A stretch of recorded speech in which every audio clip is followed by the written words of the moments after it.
Hey, you got those new sticky Dunlops on. Yeah, they're supposed to be pretty cool. They as sticky as they say? That's why I got them. Truth is, I just don't know. Yeah, see what you mean. You know, the bike's fast. It's way faster than I am. Let's see how these other guys are getting on. Let's check them out. Whoa. Oh, whoa. Now, this guy's brave. He can really lean it over. Hey, look at those foot pegs all ground away. Jeez. And that tire.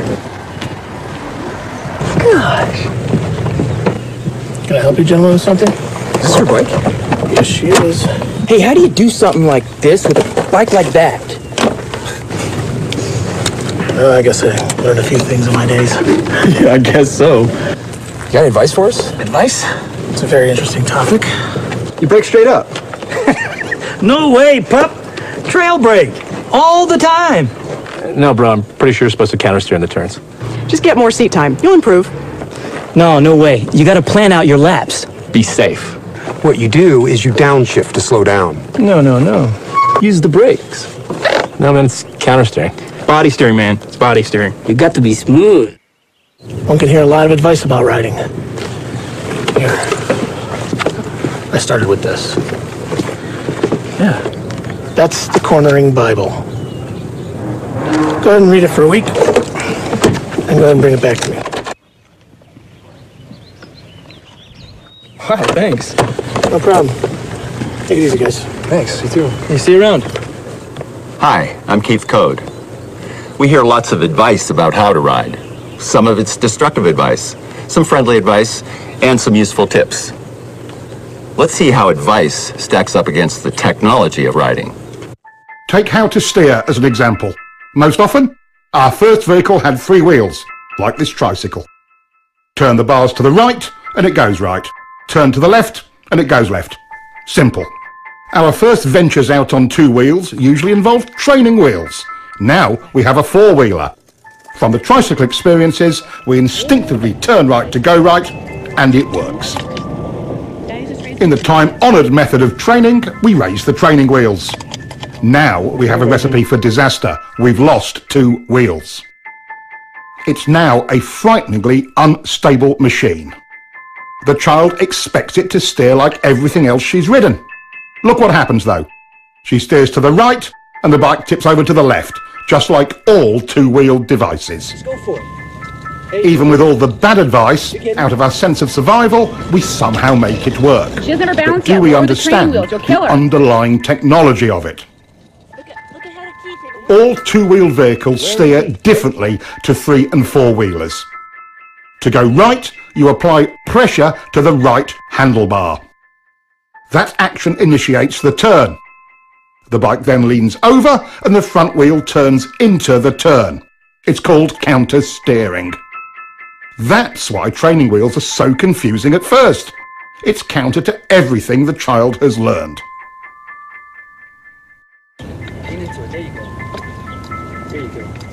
Hey, good job. Listen, kid. Steering is simple. You just push down the inside peg, pull the bike in with your knee, push the handlebars down, and lean your body in. Oh, really? I didn't know that.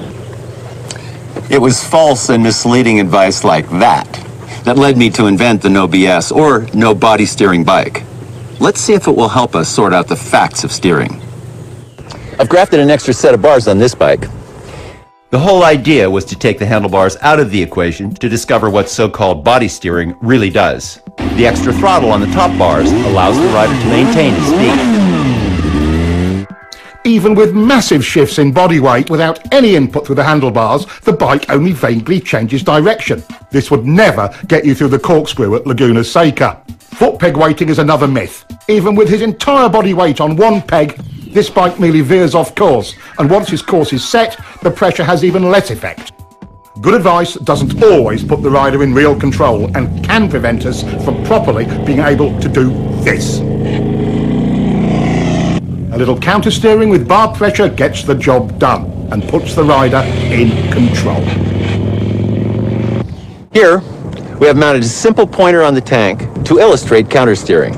Let's take it for a ride and see what happens.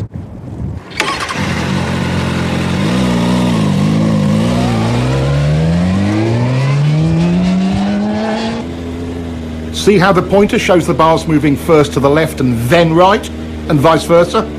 This is counter-steering. It's the only way to accurately steer a motorcycle. It really is simple. Just press on the bar and the bike responds instantly. That's all you do, and it works all the time, every time, even with only one finger.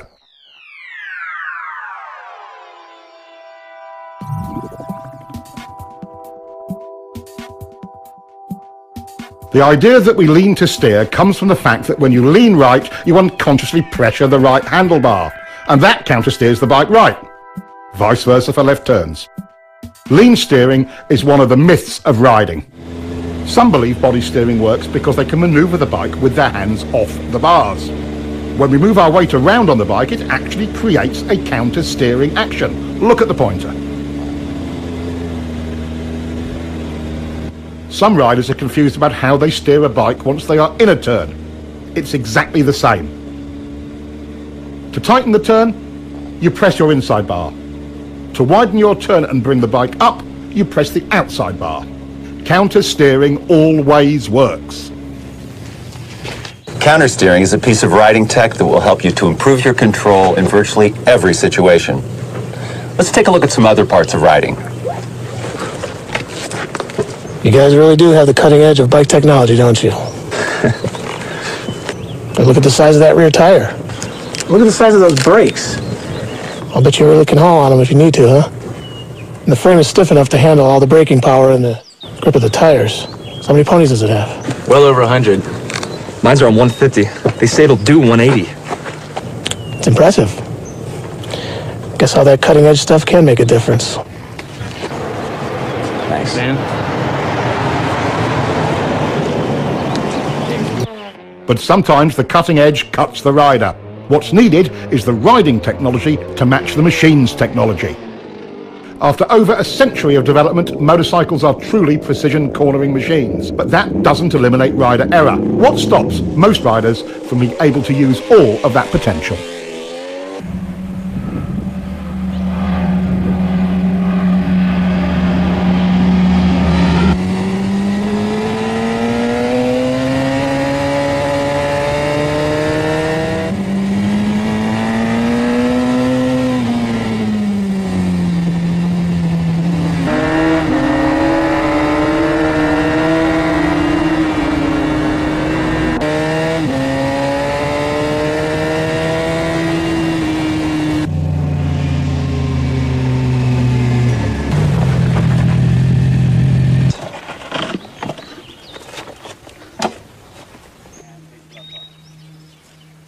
Man, I was riding as hard as I could, and the guy just disappears. Yeah, me too, man. Hey, is there anything in that Twist 2 book he gave us about riding harder?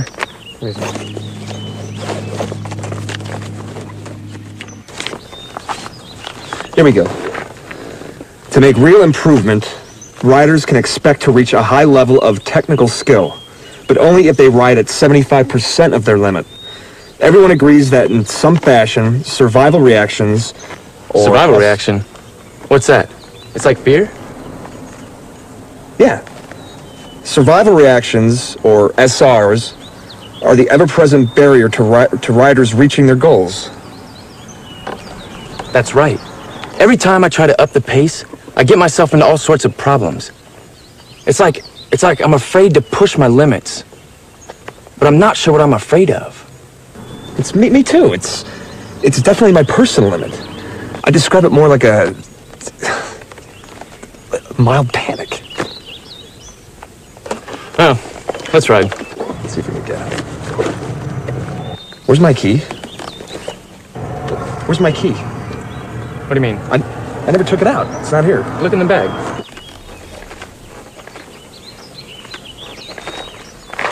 It's an agreed upon fact. Our instinctive survival reactions, our SRs, ruin a rider's hopes of being confident and in control.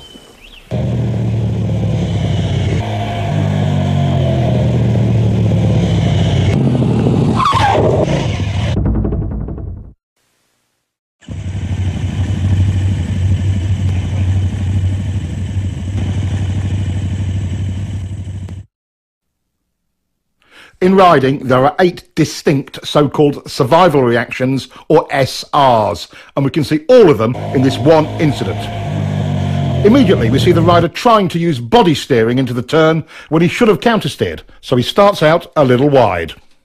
If you'd known how to steer the bike, this whole thing could have been avoided. Let's get back and see what other errors were made. He gets on the gas to stabilise the bike, but chops it mid-turn. The bike stands up a bit, and that's SR number 1, chopping the gas from panic. Now he's counter-leaning against the angle of the bike.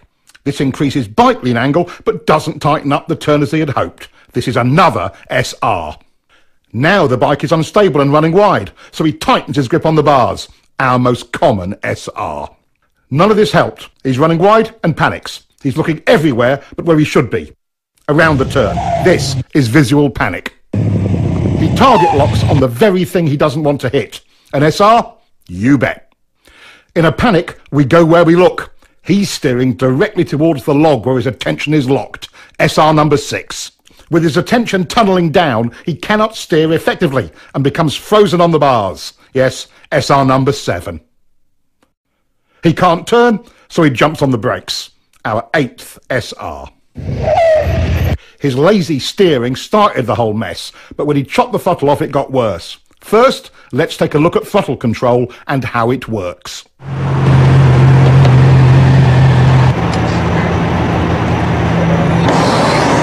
How'd you feel? My bike felt terrible on those turns back there. How was yours?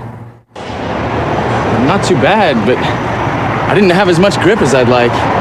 The roads must have been really slippery. I think I need to play around with the suspension a little bit. You know how to do that? Yeah, but not enough. Hey, are there any suspension settings in that twist of the wrist 2 book that guy gave us? Hold on. It says here that understanding the performance specifications of your bike is one step in reducing throttle control survival reactions that detract from your riding. Sounds about right. What does that mean?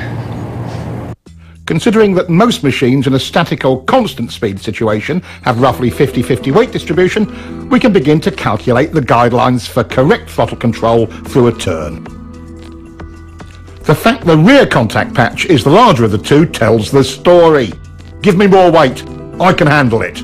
So, once in the corner, our task is to shift 10 to 20% more load to the rear to give it its fair share of load. This we do with the throttle. Technically speaking, we want a slight 0.1 to 0.2 Gs of acceleration to accomplish that.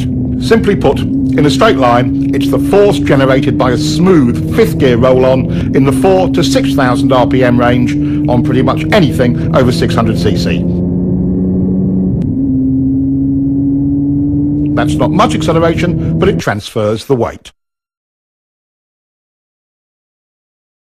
Whatever the RPM range, we must maintain the weight transfer by continuing our throttle roll-on. Throttle control rule number 1. Once the throttle is cracked open, it is rolled on evenly, smoothly and continuously throughout the remainder of the turn.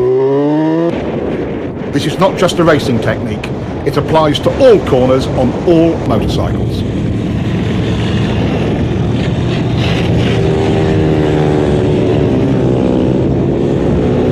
Once the correct transfer of weight is achieved using the throttle, any big changes in that weight distribution will reduce available traction, which is especially important in poor traction conditions. Once the bike is fully leaned over, violating rule number 1 with poor throttle control will underweight or overweight that particular tyre bike combination. Here again, even in poor traction conditions, good throttle control gives maximum stability and grip. Slides aren't the only negative result from rolling the throttle on and off. For track riding and racing, each throttle on-off or even just a hesitation will cost you time, at least a tenth of a second, about a bike length, in a slow to medium speed turn.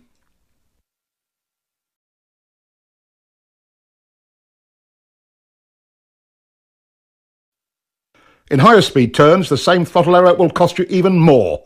The effects of wind drag are substantial at higher speeds.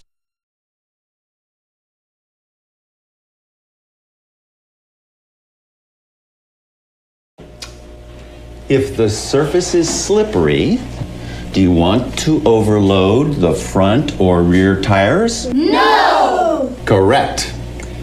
If you're rough or inconsistent with your throttle control, will it reduce traction? Yes! Exactly. If you have good throttle control, will the weight be distributed properly on both the front and rear tire? Yes! Exactly. Now, what is throttle control rule number 1?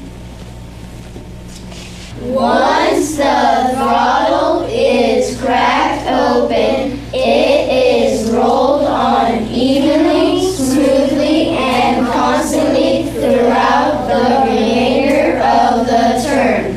Good. Now, repeat that to yourself 1,000 times.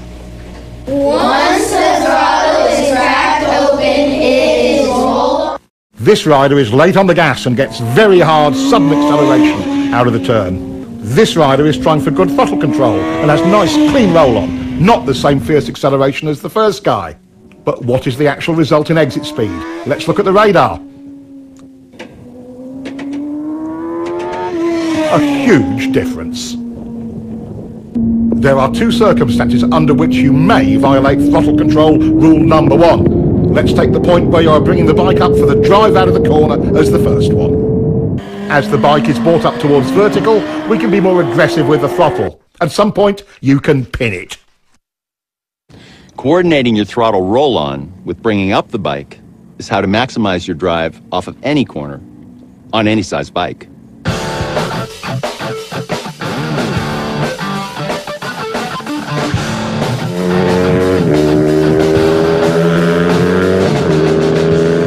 Most riders wait until the bike is nearly upright before they increase the roll-on rate.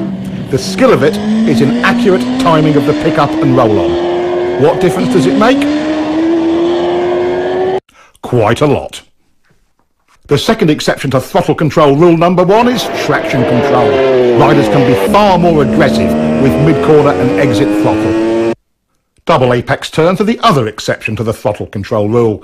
Since you're actually dealing with 2 turns, it's okay to roll off or stop the roll-on between the 2.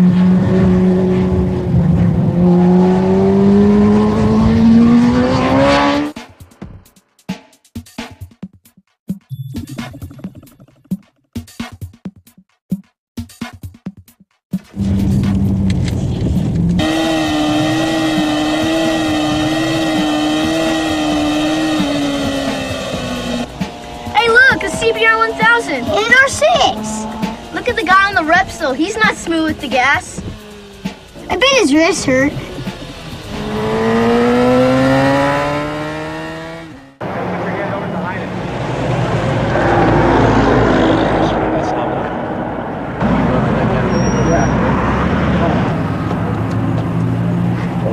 Told ya. What are you looking at, kid? Your tires. What do you kids know about riding? Once the throttle is cracked open, it is rolled on evenly, smoothly, and constantly throughout the remainder of the turn. How long have you guys been riding? About 3 months. Have you guys ever been at a riding school? No, but we got this book this guy gave us. Yeah, just keep reading it. Come on, boys. It's time to go.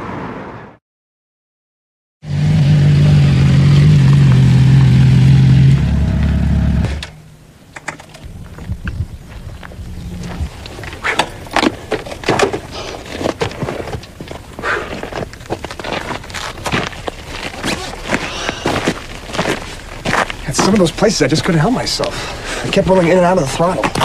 That was cool. Completely perfect the whole time. Really?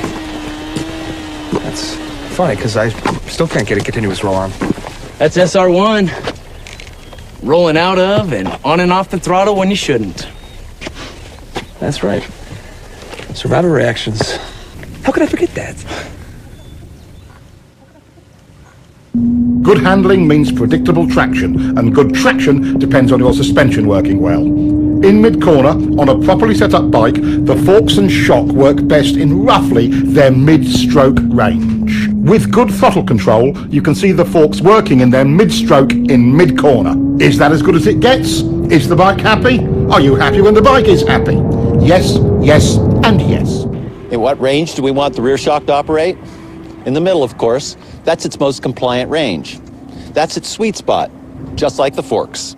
Once you get back on the throttle, weight begins to transfer to the rear. The rear shock becomes our main concern because we must now rely on it more for stability and traction. Contrary to popular opinion, getting on the gas hard makes the back of the bike rise. That applies to both chain and shaft drive bikes. As it rises, the rear suspension becomes stiff. This results in the rear tyre not being able to follow the road's surface as well, and traction is reduced. This becomes abundantly clear when we look at front wheel speed compared to rear wheel speed on a straight. There is quite a bit of tyre slippage, and look at the rear suspension's position. Nearly topped out. Again, it isn't working well. With good throttle control, we get what the bike is designed to deliver: working suspension and optimum traction. Another downside of survival reaction number 1, chopping the throttle, is reduced ground clearance. Not only does the front compress, so does the rear, which further reduces your clearance. Perfect examples. When the rider is hard on the brakes, the front end wheel feels heavy under braking upward. Check it out.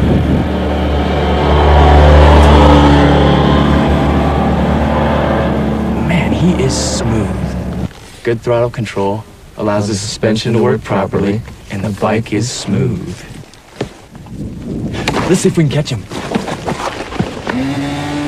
Our new riders might have grasped the idea of good throttle control, but they certainly haven't mastered it yet.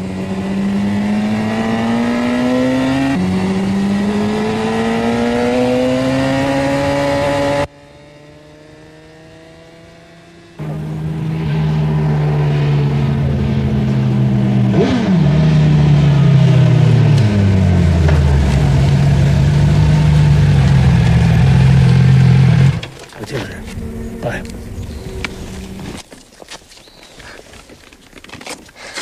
I figured you guys would come this way. Well, we figured out why you're so smooth.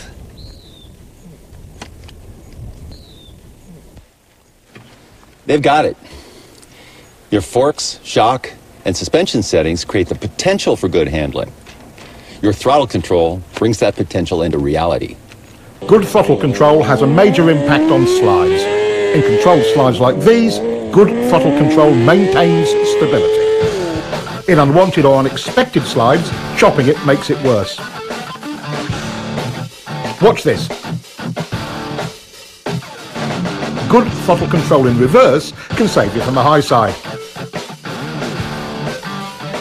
His smooth roll-off works much better. Practice your roll-off as often as your roll-on. When the time comes, it could make all the difference. Without getting into anything really nasty, like oil on the road, what are the usual conditions that activate our off-the-gas SRs? How about some of these? Water and sand are two big concerns for most riders. While you must not be aggressive with the throttle in situations like this, you certainly don't want to chop it either. What is your best bet if it's really slippery? Well, pick it up as best you can. The less lean angle, the better.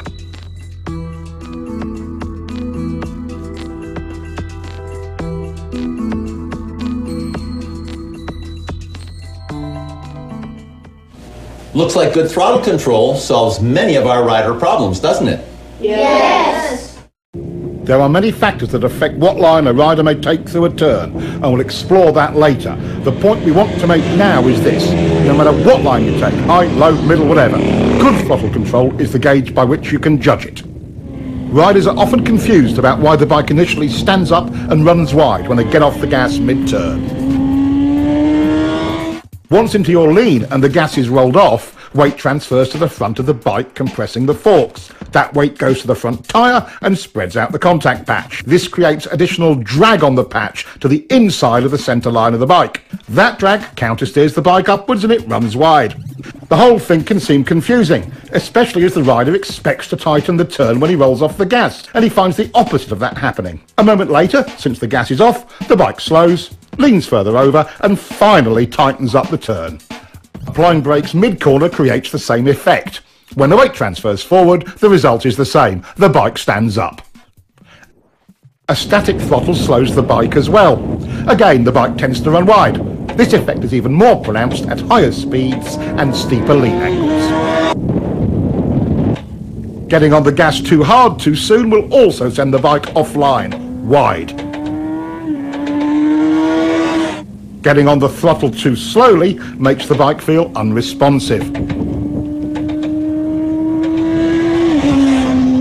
As we see here, with good throttle control, the bike looks and feels stable on its line and leaves the corner faster. Getting the feel for how much throttle the bike wants and needs to be stable and have good traction and hold its line is the art of good throttle control. There are choices in lines, but the good ones follow the throttle control rule. Jeez, I'm running wide on that exit almost every time, and I'm following the throttle control rule.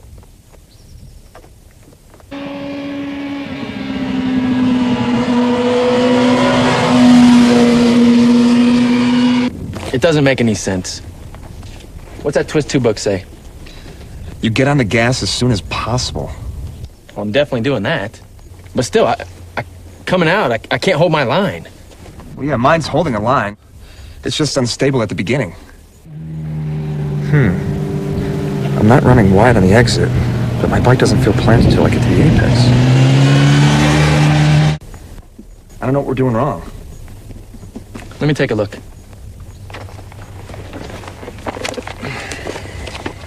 Aha, here we go. To meet the throttle control standard, steering is completed before you get it on. This doesn't mean at the apex, right before, or just after, or at any particular part of the turn. It means as soon as possible once the steering is completed. I never thought of that. See, I was told you have to wait until you get to the apex. I've been scared to get it on before that. Let's look at all 6 of the off-the-gas results and see why it's so important to follow the throttle control rule and get back to the gas as soon as possible once the bike is turned. Weight transfers forward, changing our available traction. We've lost our suspension's mid-stroke sweet spot. The bike will tend to overreact to rough pavement and can become a bit twitchy.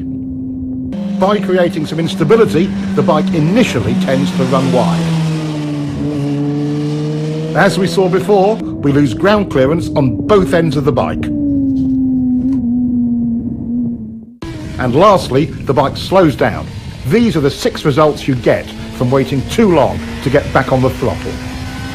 Getting back on the gas as early as possible solves all of these. The bike becomes planted and predictable, but can you get on the gas too early? This rider got greedy with the throttle way too early, but the solution was correct. Roll off, reduce speed, repoint the bike, and then roll back on. To add lean and throttle at this point of the turn is a common cause of crashes. But this is the way it really should be done.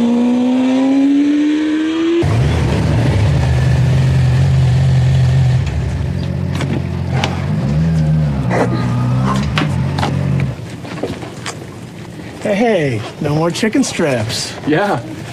I guess we both have a better understanding of throttle control. And we're more confident in the level of grip. Right, throttle control is the secret to getting the most out of your bike. But there's one place you really need to go to see if you have it nailed. The track. I'll see you guys at the track.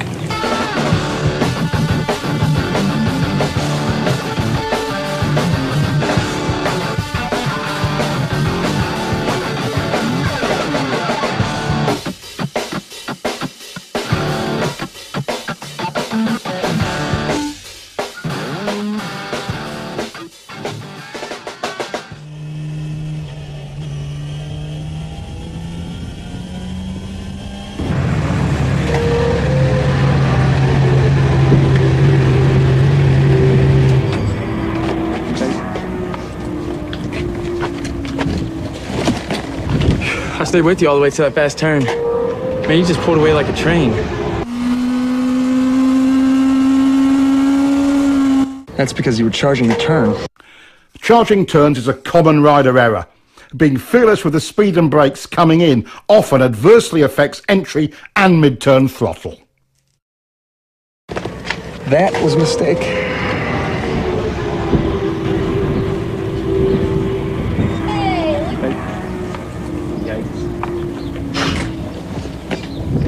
All right, so when my arm is rising, I'm rolling on, and when it's falling, I'm rolling off. So my left hand is telling you guys what my right hand is doing, okay?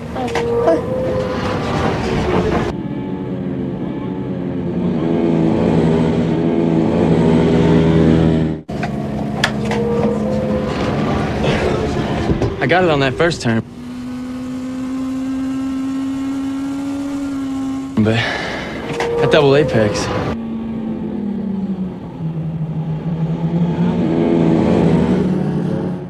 Well, man, you're still charging the turns. Yeah, you're right. That's SR number 1 in another form. I'm gritty with the gas going in there, then coasting and losing too much speed.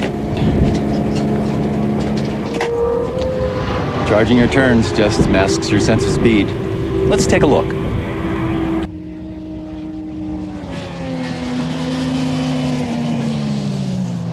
Charging any turn tends to narrow our field of view.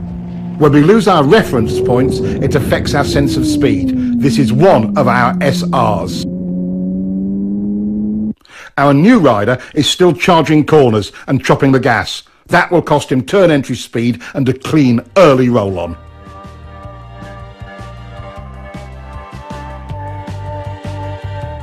This looks pretty rough. Even in slow speed situations, the throttle is our friend.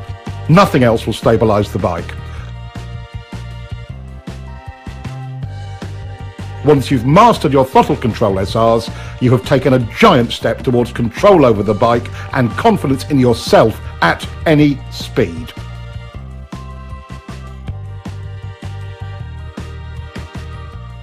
Understanding your bike's needs and wants is important.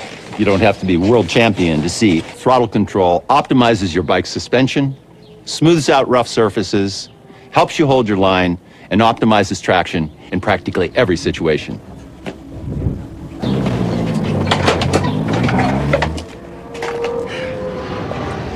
Man, this track riding is really hard work. Yeah, I got a really bad forearm pump. I can hardly grip the front brake. It's like riding motocross all over again. We gotta get ourselves down to the gym and work out a little more often. Yeah. My first reaction is to tell them both to relax. Let's take a close look at how excess rider input creates instability and tires out the rider. Here again, holding on too tight causes the rider to receive too much input. The tighter you hold on, the bigger the bumps seem. Small shakes from the front end are amplified as well. Why are the bars moving? What are they searching for? They're trying to find a position that will stabilise the bike by maintaining the correct tracking of front and rear wheels. The bike does this without any help from the rider. If the rider could hold on tight enough to stop the bars moving, he would only amplify that wobble. The force he puts into the bars creates resistance and a ploughing effect at the front tyre's contact patch. Now the back of the bike wants to rotate around that resistance and the wobble becomes even worse. Setting a wheelie down crooked is an extreme example of this. Let's look again. When the front wheel is not in alignment with the bike's direction of travel, there is a huge resistance created at the front contact patch. The wheel immediately tries to realign itself with the bike's direction of travel. Take a look at the massive deformation in the front tyre as it sets down. When the rubber springs back into alignment, the front end shakes. Look at the difference in front end shake the rider is creating when he is too tight on the bars. Being stable on the bike but loose on the bars reduces bike twitch.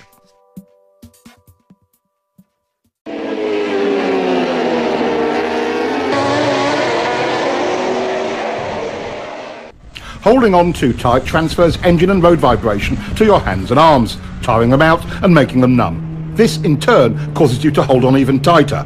This same elevated level of feedback can, again, easily distort your sense of speed. When the rider responds by tightening up on the bars, it gets worse. This is SR number 2 once again, tightening on the bars.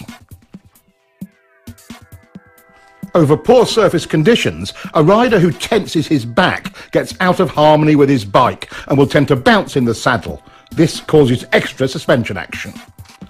Your legs are a terrific help to your bike suspension in these situations. Riding light in the saddle using your legs with a loose and slightly arched back helps enormously. Most riders become anxious about being blown around by other vehicles or the wind and tighten on the bars. As the upper body is buffeted by the wind, the bike is being steered by the wind. Ride loose like this and the wind's effect on the bike is reduced. Other key rider jobs are similarly affected by holding on too tight.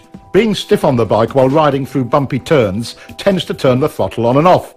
Suspension and traction are affected because good throttle control is not maintained. Riding loose solves this.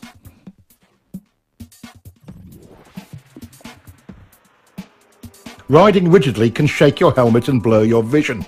The more you try to brace yourself and hold your head still, the more it shakes. This can even make your neck sore. Limber and loose is smooth. Do you ever find yourself making steering corrections while in the corner? This is another part of survival reaction number 2, gripping the bars too tightly. As the bike runs wide, or feels like it's running wide, survival reaction number 2 kicks in, and steering corrections occur.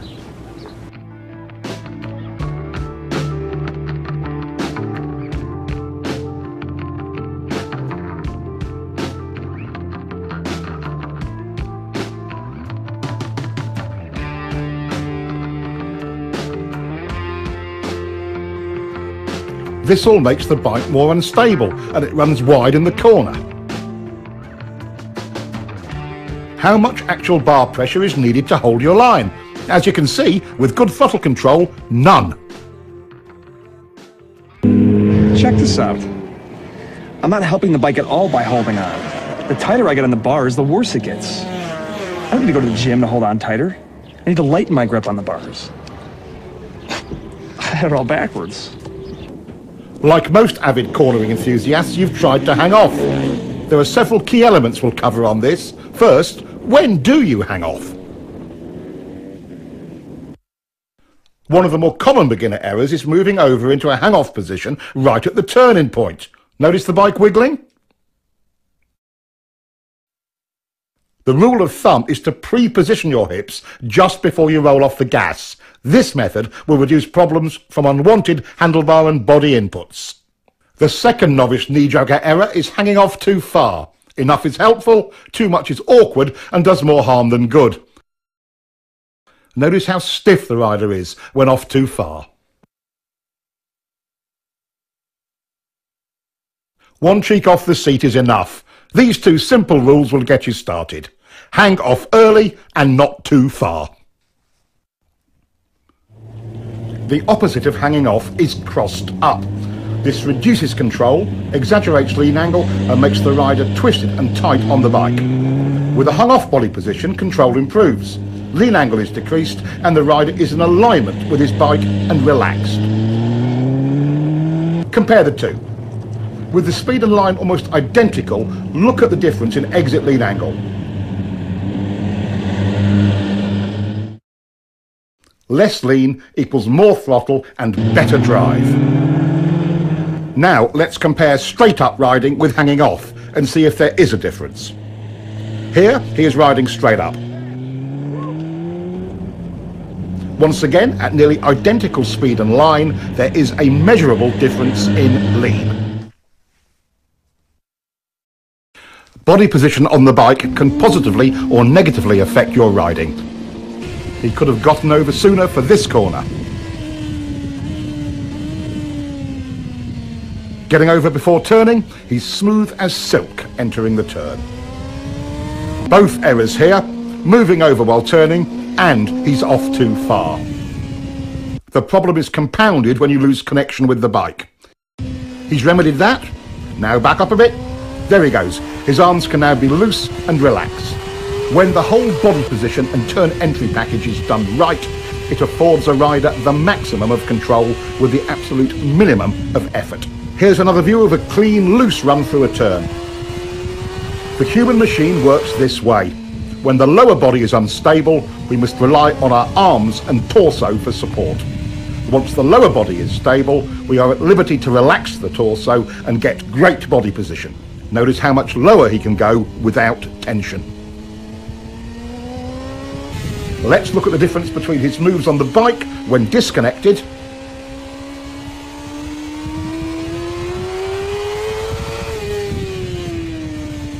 and compare that to locked onto the bike firmly. Much more relaxed and in control.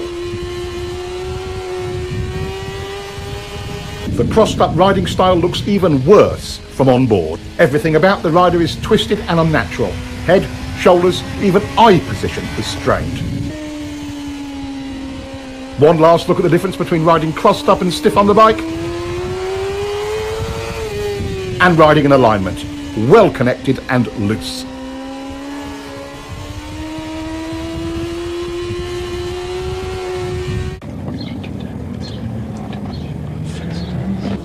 It's easy to see how we can create instability with the bike. What design features do sport and sport touring bikes have to help prevent that? Why do sport bikes even look the way they do? High-backed seats anchor the rider more firmly, reducing the need to hang on by grabbing the bars too tightly. Large tanks help provide a better perch on the bike. Some riders use it for elbow or forearm rest during cornering. They can also provide a resting place for the upper torso. Knee cutouts on the tank's side provide a more stable way to hold on, allowing the rider to use the bars less. Rear set foot pegs are really important. They give the rider a more stable perch for moving around on and steering the bike. If this bike had cruiser pegs like this, it would be unrideable. In fast turns, trying to anchor yourself firmly on the bike requires something to hold on to. Unfortunately, the inside bar is the handiest thing, resulting in the rider pulling on it. This makes the bike go to the outside of the turn because you are counter-steering. Gripping the bike with one or both legs eliminates this problem. Resting an elbow on the tank can help. The hanging off style can have another unfavourable side effect. By pulling yourself from one side of the bike to the other using the bars, you will make the bike wiggle. Anchoring yourself firmly on the bike and using your legs to move reduces unwanted handlebar input and avoids the problem. Is a motorcycle truly out of control when it's sliding? How do you save it when the front or rear tyre gives up traction? Why don't the fast guys always crash when their bikes slide? While wiggles and shakes are distracting, there is a far more dramatic and deadly result from survival reaction number 2. That's being too tight on the bike. This is the stable position for a front wheel during a slide. What would happen if the rider resisted this movement? When you counter the front end's natural attempt to stabilise the bike, you create resistance at the front contact patch, making the slide worse, and turning into high sides like this.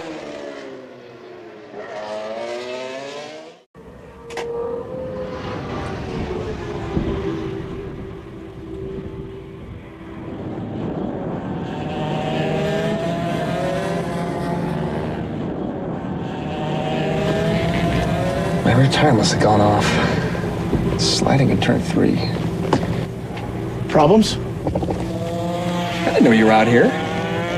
Yeah, sliding in turn 3. How's your throttle control through turn 3? Really good. I've already worked that out. Do you have any arm pump? Yeah, now that you mention it, I think I do. Well, being tight on the bike can start little slides before you get anywhere near the limits of traction. Really? It's not the tire? Well, can you ride it just to see? Sure. Always wanted to ride one of these.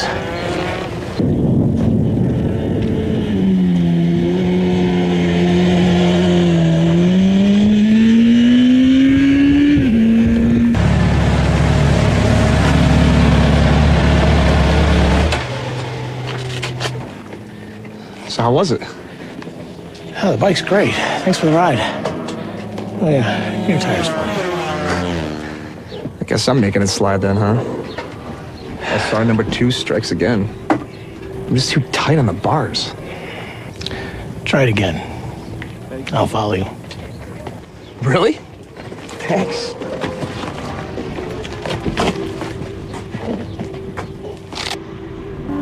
While he may not be really fast yet, our new rider is making real progress.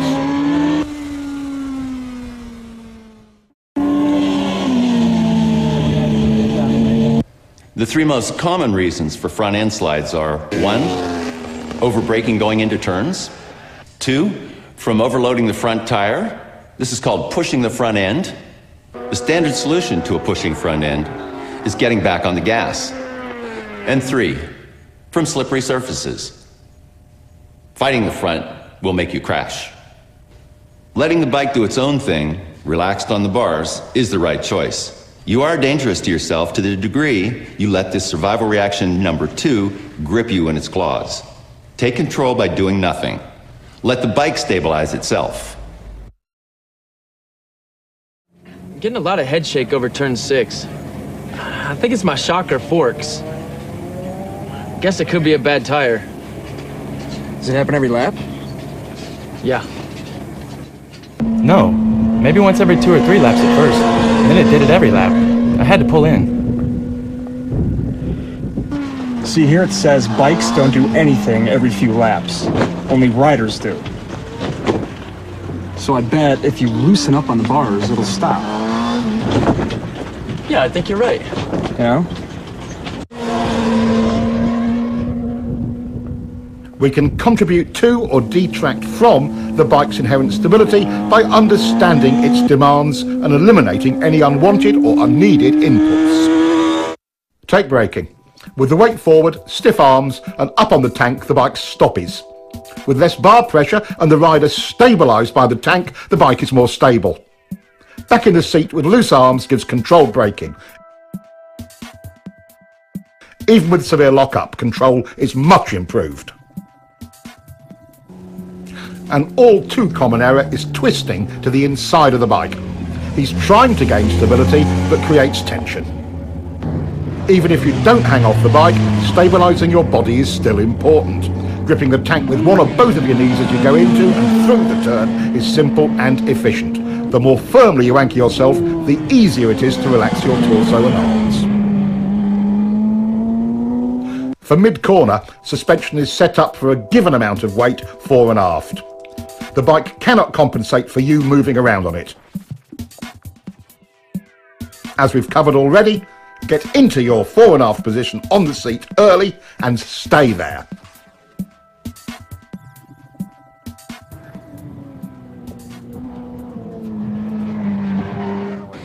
Just to recap, your bike's suspension can be adjusted for a variety of road and track conditions, but you cannot adjust it for excess rider input. By being loose, the rider allows the bike's suspension to perform at its best. The main points of rider input are: hanging off too late creates instability. Get over early. Hanging off too far creates instability as well. Being disconnected on the bike looks like this. Locked on is better. Twisted on the bike. Going with the bike. The seat provides stability, and so does the tank.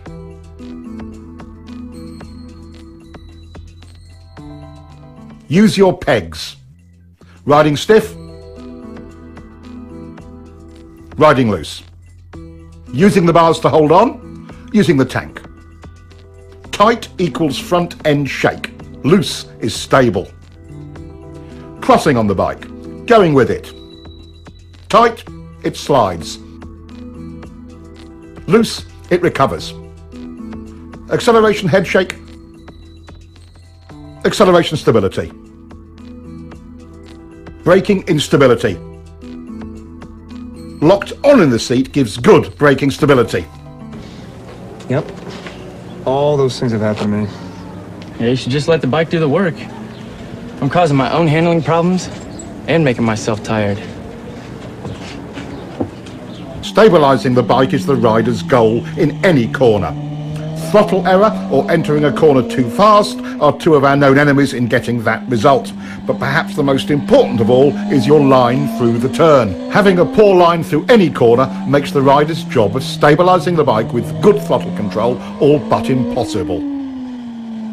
We've already explored counter-steering and know it gives us effective and precise control of the bike's direction. but there are 3 underlying principles to steering that you must understand. There are 3 tools we use for executing our line. 1, where you begin the turn.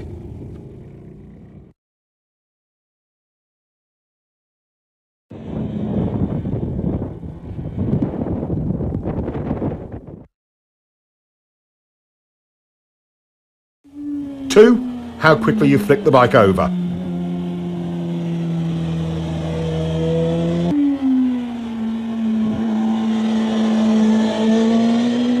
3, how far you lean it.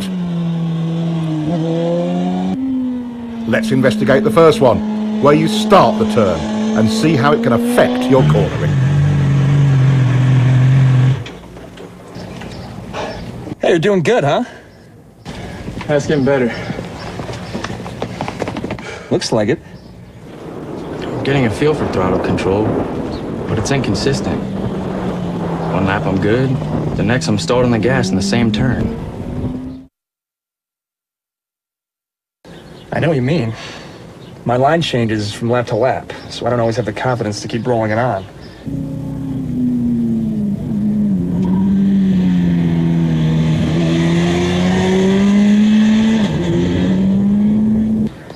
Gets to me. Yeah, that happens to me too. It totally blows my confidence and I'm right back to rolling it off. I hate when that SR happens. Yeah, well, it says here that there are 11 things that are influenced by where you turn into a corner. 11 things. Guess what? Both of our problems are on that list. Really? Yeah. But what is the solution? What can you do to bypass these problems? The answer is too simple. Find and use a good turn-in point. Finding a turn-in marker and using it will give you consistency. It helps you avoid problems like inconsistent lines and throttle errors. How can you find a good line? Once you establish a reference point, the trial and error method will tell you what works and what doesn't. That tar snake on the pavement is a good reference point. He tries a later turn-in, but that chops up his brake release. A little earlier runs him too wide and the throttle goes off and on. Right after it, he carves a clean line and, most importantly, the throttle control is great. Let's look at some cornering theory. What kind of line would allow you to get back on the gas most easily for good throttle control throughout the corner? One that starts here? No. Good. One that starts here? No. All right. How about this one? Starts here? Yes. Good. There are actually 11 ways your turn entry position or your turn-in point affects how you corner. First, let's look at your overall corner speed. He's taking an early turn-in, resulting in an inside line. It's plenty fast coming in, but slower mid-turn and exit. Turning in later, trying to straighten out the turn, allowed him to get back on the gas earlier. Your entry point has a huge effect on overall corner speed. While the low inside entry had a high approach speed, it was slower mid-corner and exit. The higher outside turn entry allows him to point the bike more towards the exit. Even before mid-corner, he's back on the gas. Now let's look at how entry point affects braking. Your beginning and ending brake points are both modified by where you start your turn. On the low inside line, you're leaned over longer and brake pressure is critical because it's easy to lock up the front wheel. On the later turn entry, it's easier and safer because more braking is done with less lean angle, and it most often is completed earlier, allowing the rider to get back on the gas. This is a huge difference. If the pavement was slippery, which line would you choose? Finishing the braking earlier or later? Your turn-in point determines that. Let's follow him in on the high line. He ends his braking just as he's flicking it in, and he gets a better drive. By the way, even though it's usually a minor point, downshifting is another thing that is affected by where you turn in.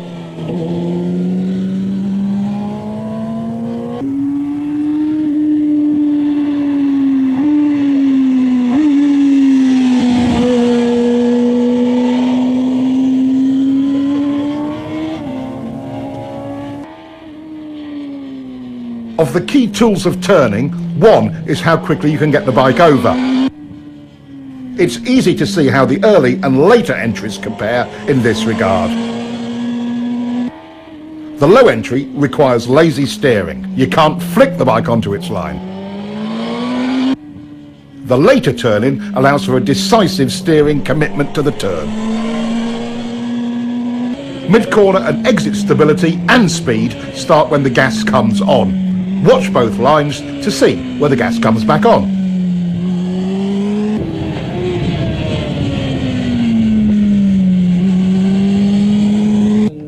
Our later entry rider was able to get back on the gas 37 feet earlier. That's 5 bike lengths. Earlier on the gas means stability through more of the corner. Your turning position has an enormous effect on that. That's 6 points so far. A good drive off the turn is number 7. Low line entry checks your drive because number 8 on the list, lean angle, also comes into play. You were leaned over further and longer from a low line entry.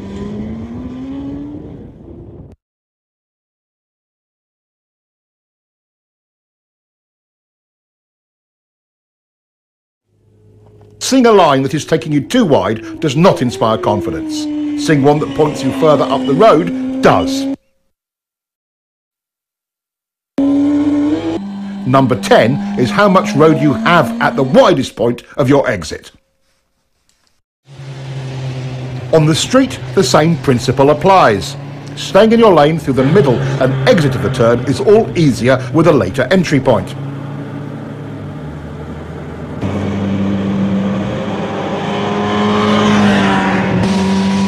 This helps reduce panic and provides riders with a greater margin of error in regard to oncoming traffic. The 11th and final aspect that is affected by our turn point is mid-corner lean angle correction. While they may seem like a fact of life, they're a common rider error that results from this same tech point, early turn entry.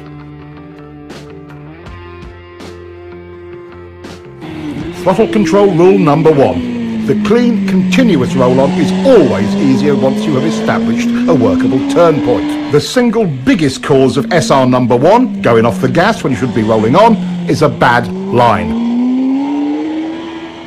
We now know all 11 aspects of your riding that are affected by your turning point. Let's quickly review them. 1. Where the brakes go on. 2. Where the brakes go off. 3. Where the throttle comes back on. 4. Where the bike is pointed once fully leaned over. 5. Where will you finish the turn? How wide will you run at the exit? 6. Where will you downshift? 7. How much lean angle will you use? 8. How many, if any, steering corrections will you make? 9. How quickly or slowly will you have to steer the bike? 10. How much speed you can approach the turn with? 11. How quickly or slowly the throttle may be applied. Good. Those are the 11 things affected by your turning point. Now, let's look at how quickly you turn the bike and how that affects your cornering. How quickly do you need to turn? Not very quick in this situation. It would be silly to quick flick the bike when you don't need to.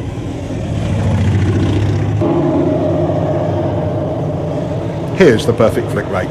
Being able to get a quick, clean flick has many advantages.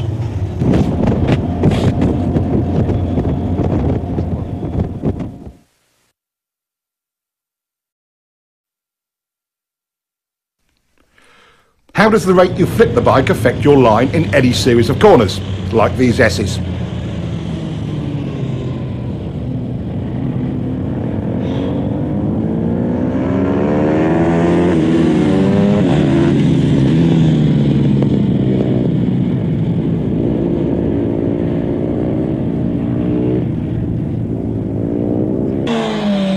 This rider's turn rate was too slow to get him on line to set up for the next corner. This rider makes the same approach, starts his turn at the same place and is running the same speed and with a quicker flick. His setup for the next turn is a perfect line and it will work exactly the same way for you.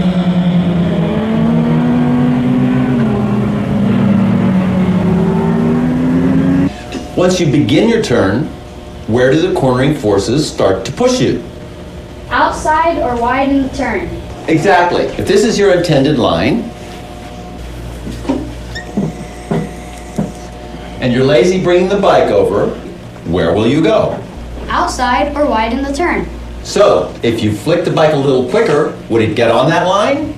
Yes! Class, you are brilliant today. Since we don't like to run wide in turns, and for a very good reason in situations like this one, we must continue to lean the bike further and further to make the corner. Lazy steering forces you to lean the bike more than is necessary, and you'll be leaned over longer. Let's compare.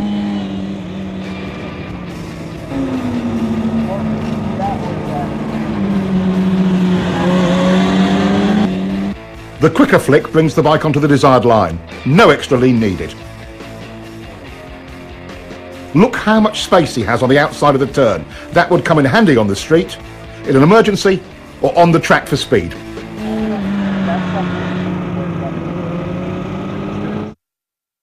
And look at the difference in acceleration. What are the immediate benefits of getting the bike turned quicker? More control. Yes, that's true. But why do we have more control and confidence? Earlier in the gas, better throttle control. And better traction. It's not leaned over as long. More choices on your lines. You get on your line earlier. Less lean angle. I think you've got it.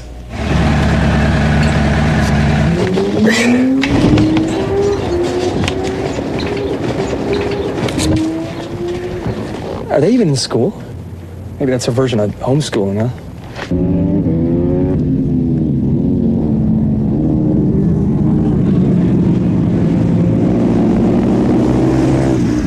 I wish my mom had taken me to the track when I was 10. I'd be a world champion now. Yeah, you're right. The approach speed and turning point for both riders was very similar. So what was the key difference that got this one through and put this one in the dirt? Let's look again. At this lazy steering rate, even if he leaned it over further, the results would have been the same, or worse. The simple solution is flicking the bike quick enough to make the line. Now, what will happen when they increase their turn entry speed? His result will just get worse. With a higher entry speed than before, this rider still makes his line. It's quite simple. In turns like this, as the speed increases, so must your flick rate. The route to confidence with turn entry speed is nothing more or less than faith in your own ability to get the bike turned quick enough. Okay, we want to be able to turn the bike as quickly as possible for lots of reasons, like accident avoidance, to not run wide in turns or off the road, avoiding being late on the gas and adding excess lean angle.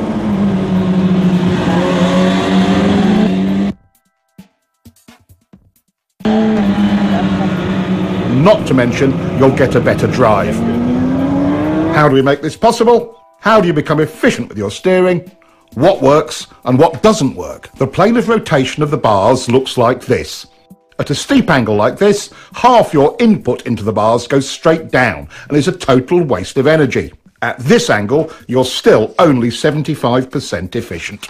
Here, your input is in line with bar rotation and is 100% efficient. This is another great example of how understanding the technology puts you in full control. A simple experiment will tell you if what I say is true or not. Get forward on the bike and position yourself directly over the bars and try to push the bike down into a lean. A lot of effort, but not much happens. All motorcycles work this same way. It's the horizontal rotation of the bars that gets the job done. A huge part of rider confidence is knowing you can quickly turn when you want to or need to. It's not about the kind of bike you ride, it's all about control. Some say flicking the bike too quickly is dangerous or makes the bike unstable. But done correctly, it is clean, smooth and efficient. Any questions about flicking your bike? When can't you lean the bike over quickly? Okay, let's figure it out. Could you quick flick your bike if the pavement were wet or slippery? No! Could you quick flick on a cold tire or cold pavement? No! Could you quick flick with a handful of front brake? No! Could you quick flick with a tire that was brand new or not scrubbed in? No! You, could you quick flick with totally worn out tires? No! Do you need to quick flick your bike at low speeds? No! Now, do you get the idea? Yes! Our two new riders have come a long way towards understanding how the bike steers and where to turn it. Their confidence to lean the bike more is a direct result of that. Riders who understand this both look and feel in control of their bikes.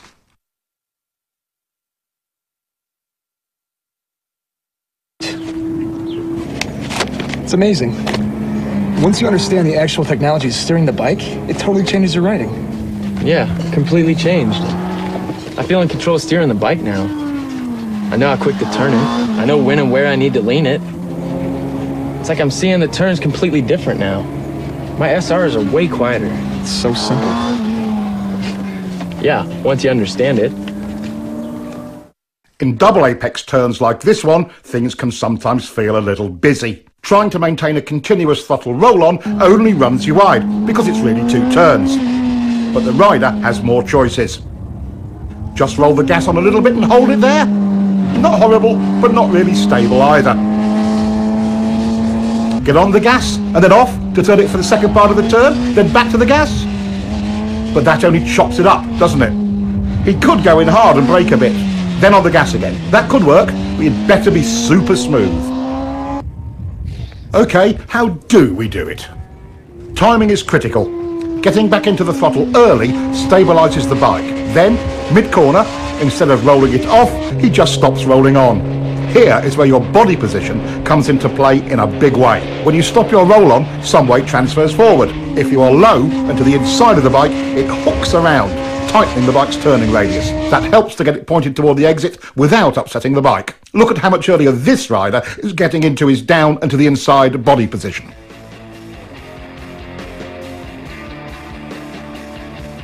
Here we see an average hang-off position.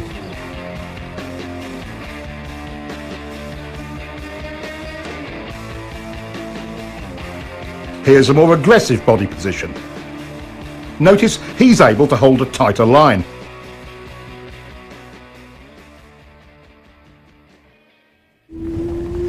Now that's the hook turn technique, and can work in almost any cornering situation. On the road, this technique can be used quite effectively if you find yourself running wide in a turn. Dropping to the inside and down position, plus a smooth roll-off or momentary hesitation, not a chop-off of the gas, tends to tighten the turn for you. And don't forget to look where you want to go. That's way better than the alternative.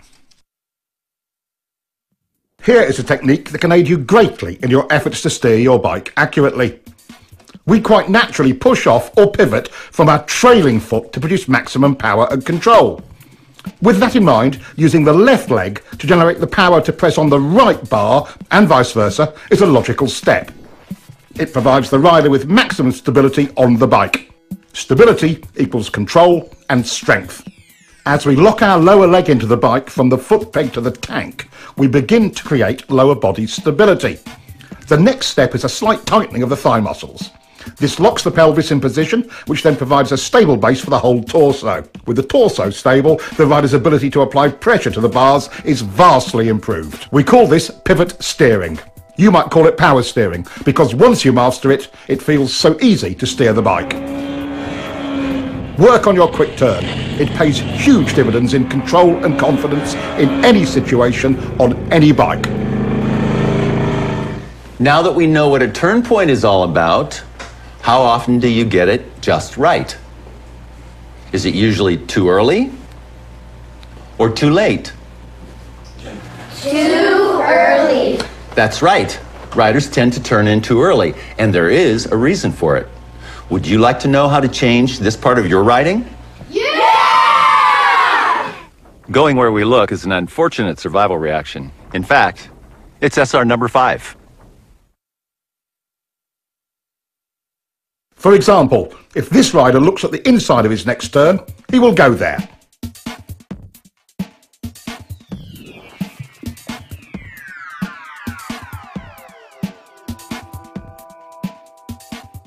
Once our attention becomes fixed on something, we steer towards it. In common parlance, it's called target fixation, and that's what causes riders to take too early an entry into corners, or run wide, like this. We already know what the results of turning in too early are. Training yourself to look in without turning in is how we overcome this SR. We call it the two-step technique.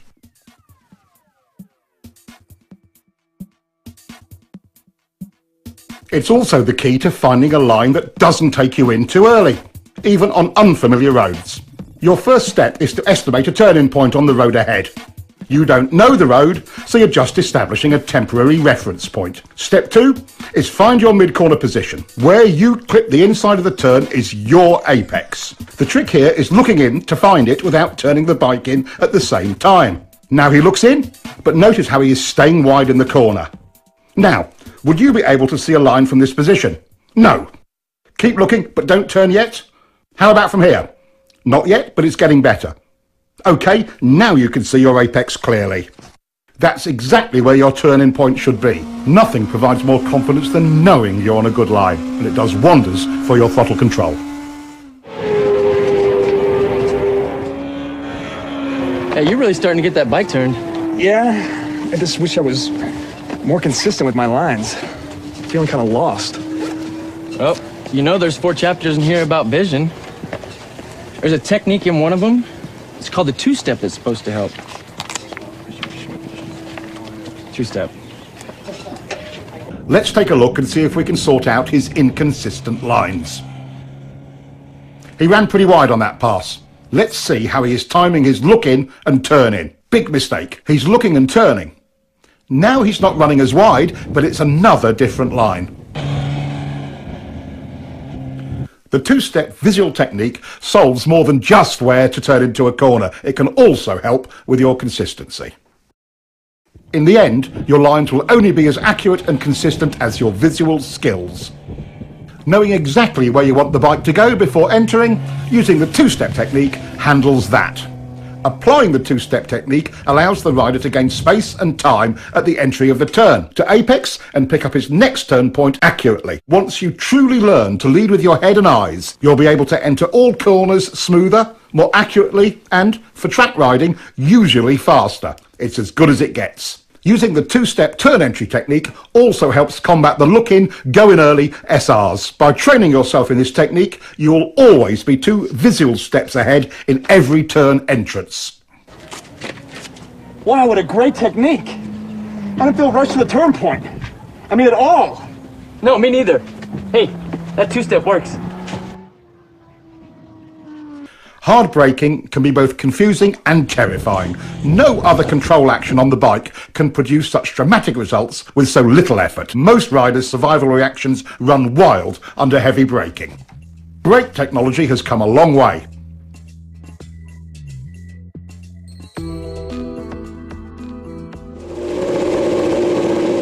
These improvements give riders far more choices on how to brake. But the laws of physics still govern how hard we can use them. Brakes, just like the throttle, are lean angle sensitive. The more lean angle you use, the less you can use either of them. This brings up all kinds of questions about technique. Should I do all my braking straight up? Or should I trail the brakes into the turn?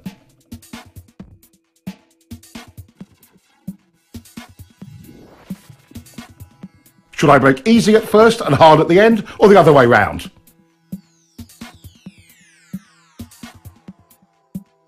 How about easy, then hard, and then easy again?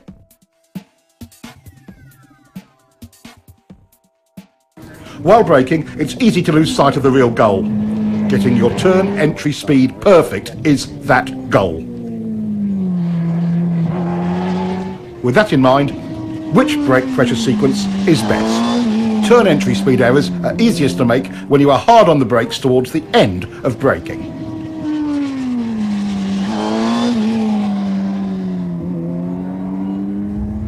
In the fine art of braking, gradually trailing the brake off is the way to accurately find your entry speed.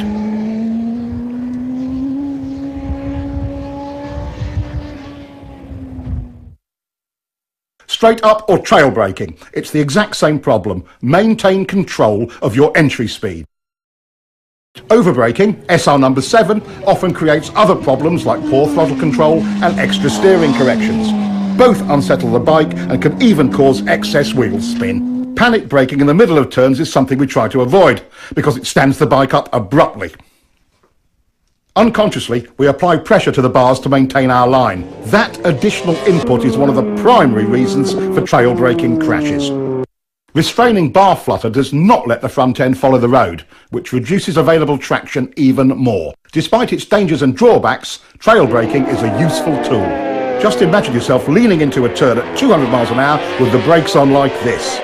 If you have to brake in a turn because of an emergency, like debris or a surprise decreasing radius, bringing the bike up as you do it is your best hope for not washing out the front end. Simultaneous braking and downshifting smooths things out and reduces distractions. This helps you get your turn entry speed right. Watch the timing of the clutch and throttle action in slow motion.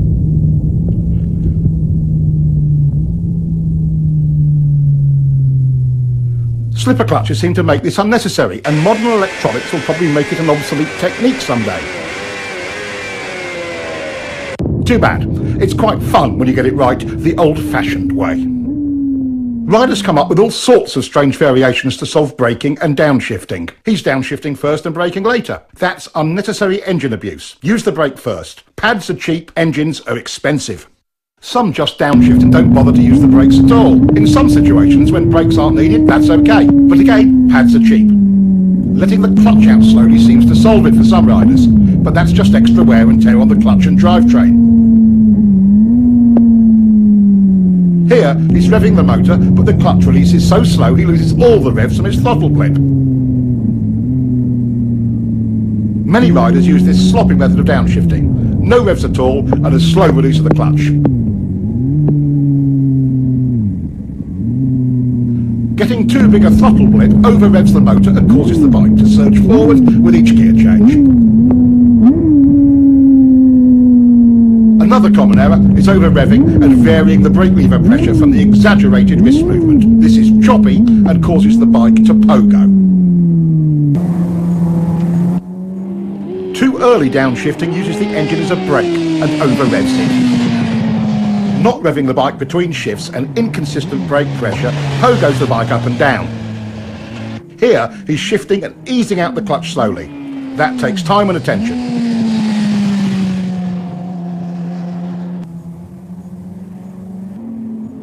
He's revving it, but too high, and still on and off the brake lever, pogoing the bike. Making clean downshifts and maintaining control of the brake lever throughout will help. Letting your fingers slide over the brake lever while you control the pressure works really well. Downshifting without the clutch is another way of handling it. Careful timing of the throttle blip and the gear lever makes it surprisingly easy and smooth, with or without a slipper clutch. It may take some practice to make them perfectly smooth.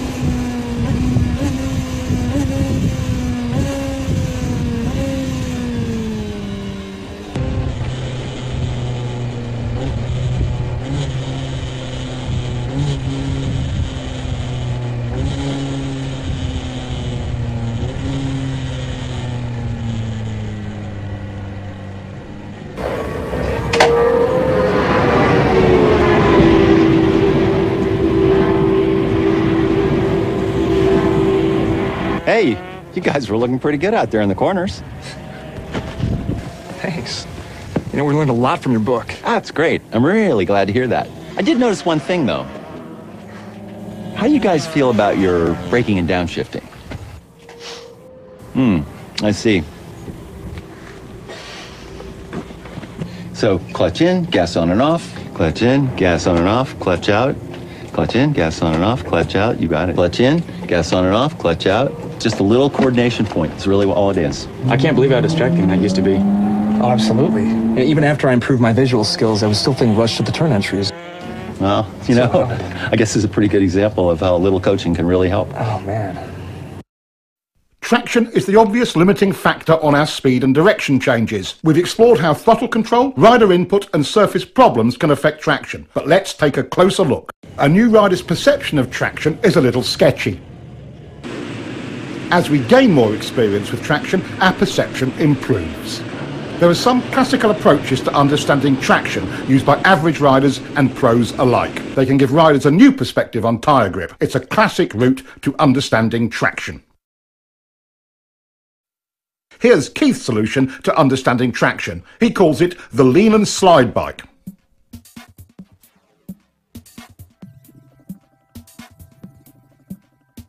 About this time, most riders would chop the gas in panic. It takes a lot more to lose traction than most riders think, but there are situations you should be aware of.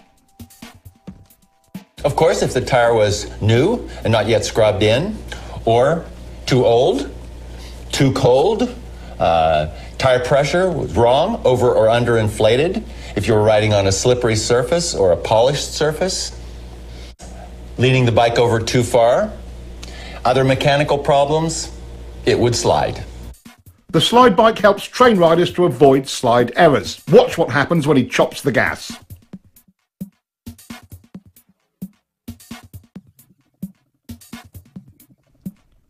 As we've already seen, when rolled off, not chopped, it is far less violent.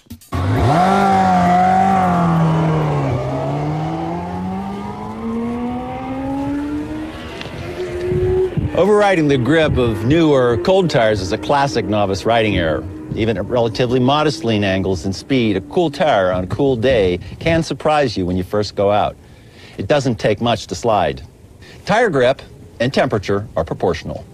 A cold tire feels like it has maybe 25% its normal grip. A warm tire on a warm day feels more like 75% or more right away. Don't be a fool. Gradually bring the speed and the temperature up. Never trust the tires. Trust yourself. Learn to bring them up to temperature according to conditions. In generally good conditions, as we have here, modern tyres deliver excellent traction. Good throttle control is the foundation that allows a rider to explore the limits of traction. Even with good throttle control, a small slide can start or get out of hand when the rider is tense. The rider's ability to be comfortable with traction limits depends upon having the key elements of throttle control, rider input and visual skill.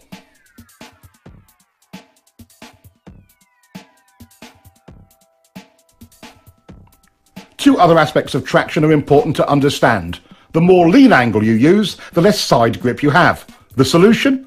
Even when the rear tyre is totally lit up, bringing the bike up into the slide helps the rider maintain control. The lean and slide bike is one of the training methods used at Keith's school to help riders gain that confidence and experience with traction.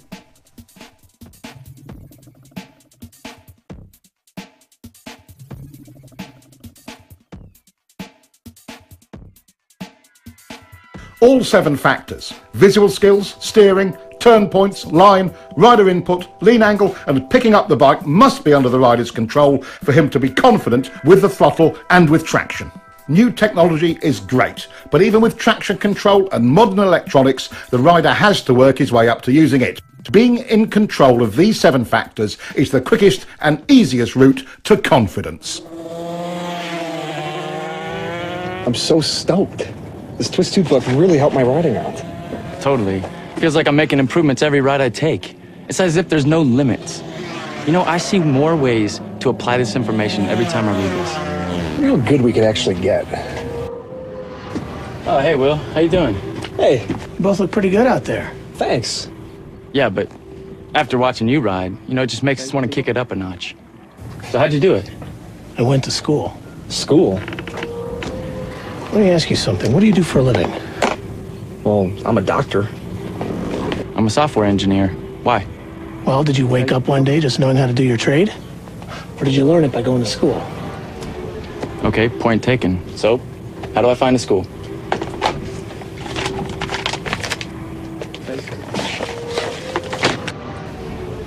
Is this where you went? That is where I went. California Superbike School. Really? Best training you'll ever get. See you, Will.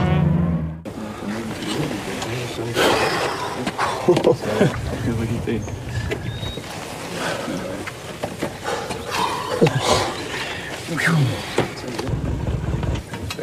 You guys must really push it hard. How do you ride that thing to the edge? I've learned a few things over the years. You got any advice for us? Advice? There's a lot of advice out there, guys. Why don't you get the real tech on riding?